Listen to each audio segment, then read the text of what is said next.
could make a snowflake. I'll show you how.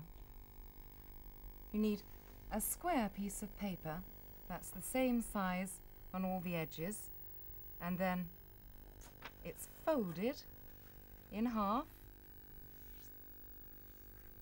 and then folded again,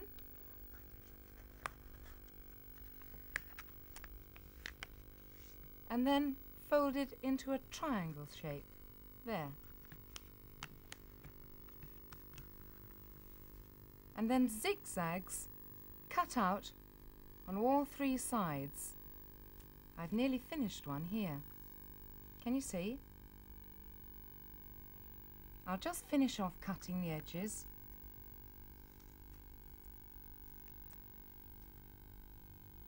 One more. Oh, that bit won't come out, that's it. And now, the magic moment. Unfold the paper, and we should have a snowflake. There. Now the best way to see that snowflake is to stick it on a piece of card, a dark piece. There. And now you can see the snowflake.